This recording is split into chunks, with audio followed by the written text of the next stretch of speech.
Frères et sœurs bien-aimés, aujourd'hui, jeudi 5 septembre 2024, jeudi de la 22e semaine du temps ordinaire de l'année liturgique B, la parole de Dieu nous appelle à une transformation radicale, à un bouleversement de notre façon de penser et de vivre. Dans un monde qui exalte la sagesse humaine, saint Paul nous rappelle une vérité essentielle. La sagesse de ce monde est folie devant Dieu. Oui, ce que nous considérons comme sagesse, ce que nous valorisons, ce que nous recherchons peut être, aux yeux de Dieu, une simple illusion, un piège qui nous éloigne de la vraie sagesse, de la vie éternelle. Regardons l'exemple du roi Salomon. Ce roi légendaire, connu pour sa grande sagesse, a demandé à Dieu non pas des richesses, ni une longue vie, mais la sagesse pour gouverner son peuple. Et Dieu a été si touché par cette demande qu'il lui a accordé non seulement la sagesse, mais aussi la richesse et l'honneur. 1 Roi chapitre 3, les versets 5 à 14. Pourtant, même Salomon, dans sa sagesse, a fini par se détourner de Dieu, en s'attachant aux idoles et aux faux dieux de ses nombreuses épouses étrangères. Ce qui nous montre que, même la sagesse humaine la plus brillante, si elle n'est pas enracinée dans Dieu, peut finir par devenir une folie. Paul nous exhorte à devenir fous, pour devenir sages. Que signifie cela? Cela veut dire abandonner nos certitudes, nos propres stratégies, notre manière humaine de calculer et de planifier, et laisser Dieu prendre le contrôle. Cela exige un courage immense, car cela implique de se défaire de tout ce qui nous semble familier, sécurisant, pour embrasser l'inconnu, l'invisible, le mystérieux de Dieu. Sommes-nous prêts à faire ce saut de foi? Sommes-nous prêts à devenir fous pour le Christ? À abandonner la sagesse de ce monde pour embrasser la sagesse de Dieu? Réfléchissons également à l'exemple de l'apôtre Paul lui-même. Avant de devenir le grand missionnaire que nous connaissons, Paul, alors appelé Saul, était un homme sage et érudit selon les normes de son époque. Il était pharisien, instruit dans la loi, et zélé pour Dieu. Mais sa sagesse l'avait conduit à persécuter les chrétiens.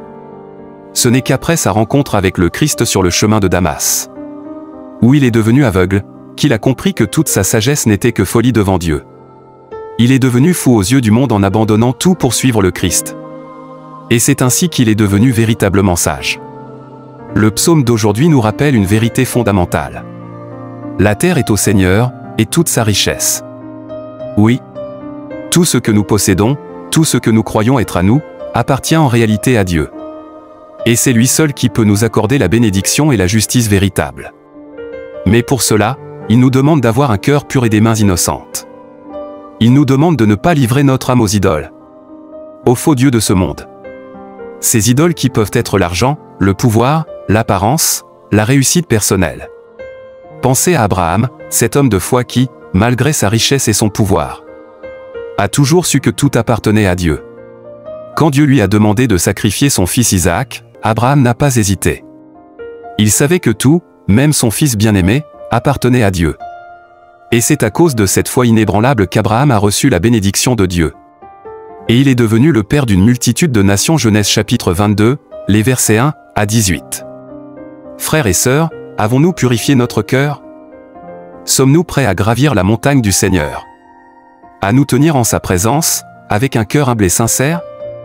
Demandons-nous aujourd'hui si nous sommes prêts à suivre l'exemple d'Abraham, à tout remettre entre les mains de Dieu, même ce qui nous est le plus précieux.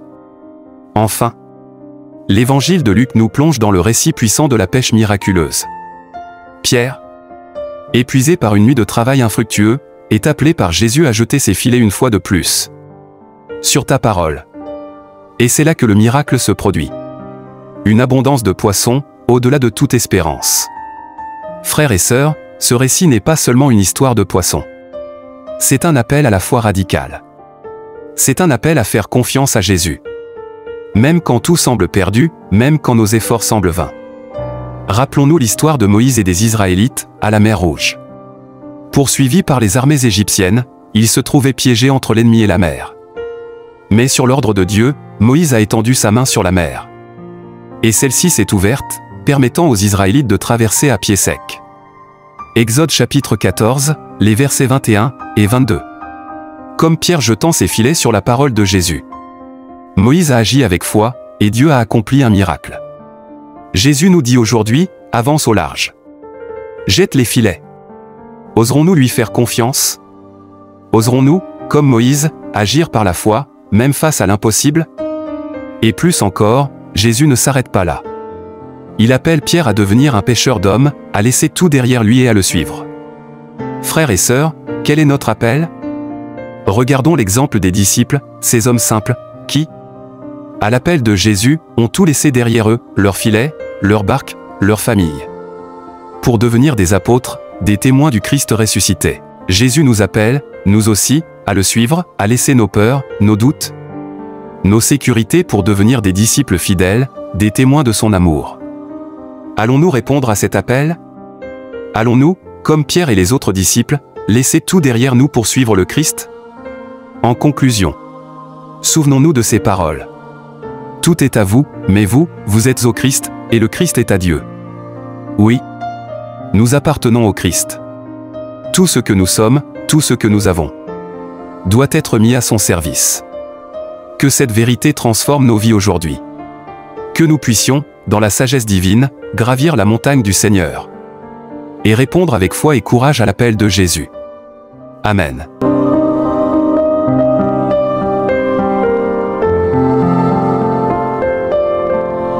Frères et sœurs, je vous invite à aimer, commenter, partager et vous abonner à notre chaîne pour continuer à recevoir nos méditations et approfondir ensemble notre foi. Que Dieu vous bénisse.